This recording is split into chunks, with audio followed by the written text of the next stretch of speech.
চোখে আলো নেই, কিন্তু স্বপন মিয়ার গলায় রয়েছে অসাধারণ কণ্ঠ ও মায়াবী সুর।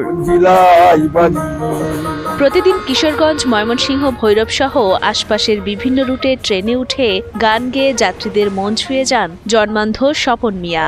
পুরনো বাংলা গান, আধুনিক গান, ভক্তিগীতি সবকিছুই উঠে আসে তার কণ্ঠে এক অনন্য আবেগে। জীবনের 40 বছরের পথ চলায় স্ত্রী অনুফা বেগমই যেন চোখের আলো, আর চলার পথের সবচেয়ে বড় শক্তি অন্ধ স্বপন মিয়ার। তাকে সাথে নিয়েই ছুটে চলেন এক প্রান্ত থেকে আর এক প্রান্তে। সকালে উঠিয়া আমি খোদার দরবারে কই, আল্লাহ যদি তোমার রহমতের দয়া লাগে আমার রিজিক মিলায় দাও। এই চিন্তা করে তাকে নিয়ে ঘর থেকে বাহির হই। এরপরে সারাদিন ঘুরলে আল্লাহ যাওয়াই মিলা, সেটা নিয়ে তাকে নিয়ে আমার জীবনযাপন শুরু। কিন্তু তারে ছাড়া আমি একলা চলতে পারি না, কিন্তু সেওই আমার চোখ এবং হাতের লাঠি। প্রায় সময় বড় ছেলে খায়রুল ইসলামও বের হন বাবার সাথে, কণ্ঠ মেলান গানের সুরে। ভাগ্যের নির্মম পরিহাসে তারও নেই একটি চোখ।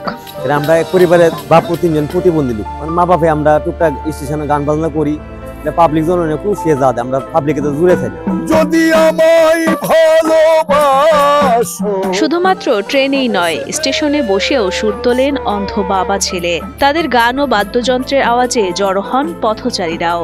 এছাড়াও বিভিন্ন এলাকার চায়ের দোকানে বসে গান গাইয়ে মন জয় করেন এলাকাবাসীর।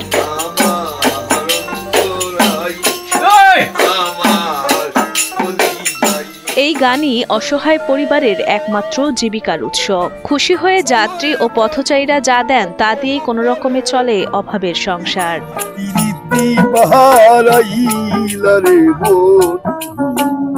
কিশোরগঞ্জের কটিয়াদি উপজেলার সতেদ্রোন গ্রামের বাসিন্দা স্বপন মিয়া। 3 ছেলে ও 2 মেয়ের জনক তিনি। বিয়ে হয়েছে 2 মেয়েরই, আর বড় ছেলেরও এক চোখ অন্ধ এবং ছোট 2 ছেলে মারা গেছে অনেক আগেই। তাই সংসারের দায়িত্ব তার কাঁধেই। তবে ভিক্ষাবৃত্তির পথ বেছে না নিয়ে গান শুনিয়েই উপার্জন করেন স্বপন মিয়া। ভিক্ষা করি না, এটা আমার মনেও বাধা দেয়। আমি যতদিন জনগণের কাছে আমার আল্লাহ কণ্ঠ দিছে, এটা দিয়ে চলতে পারলে আমি নিজকে নিজ ধন্য মনে করি। আর হাত পাতা এটা অন্যরকম ব্যাপার স্যাপার। এলাকাবাসী ও স্থানীয়রা জানান, শৈশব থেকেই গানের প্রতি গভীর ভালোবাসা স্বপন মিয়ার।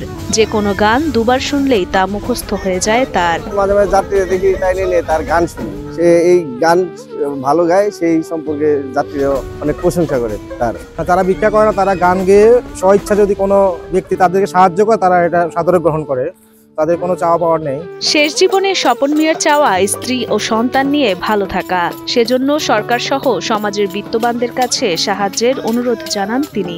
যদি বাংলাদেশ সরকার আমাদেরকে এমন একটা সুযোগ সুবিধা দেয় যে জনগণের আমি অনেকদিন কষ্ট দিলাম, ত্যাগ করলাম, যাতে ত্যাগটা না করার লাগে।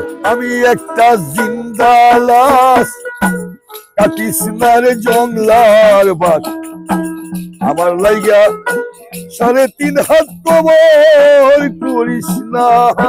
আমি পীড়িতের নলে পুরা, মরার পরে আমায় পুরিস না।